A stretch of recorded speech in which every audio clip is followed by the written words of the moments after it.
this is what I was going to ask. So your view on UFOs and AGI. I recently got into Daniel O'Connor's content, and I'm reading his latest book with my mom. I mean, this is a big subject. I was going to ask you on the other side, but do you think that there's a possibility that AI,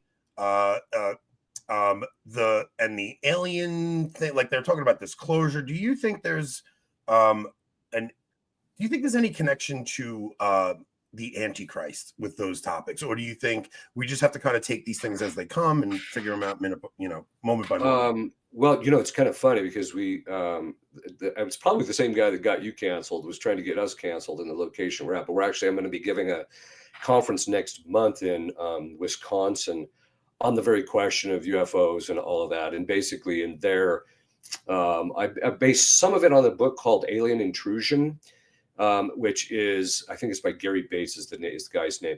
It's extraordinarily well done in parsing out a lot of the things. So in there, I'm basically going to show that there's actually a link between the promotion of UFOs and aliens and the evolutionary hypothesis. And so that's what the actual connection is, and that this is one of the things that we're starting to see kind of arise even more. But then also there's other real philosophical and theological issues that go along with that. And so so I preface it with that. One of the things I'll be talking about in this conference is the fact that exorcists come across demons who portray themselves in what they call themselves grays.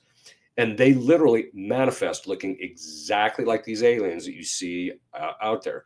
And they claim that they're not demons, they're not angels, they're not humans. So there's kind of this intermediate, non-moral, they're not good or bad kind of thing. And it's all a ruse.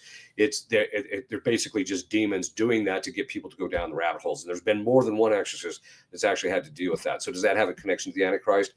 Maybe. In the sense that the Antichrist is going to be endowed with Satan's intelligence. And so he's going to be perfectly possessed. So it's going to be Satan that's going to be operating through this guy. And so it'll be like an angelic intelligence, but it's the same thing. And in fact, if you look at abduction cases, for example, if you strip away the veneer of that it's an alien or a demon, it's actually the exact same patterns, which is the person loses bodily control. There is hyper focusing on the reproductive organs. There's all this stuff that actually goes, it's all pretty much the same kind of studies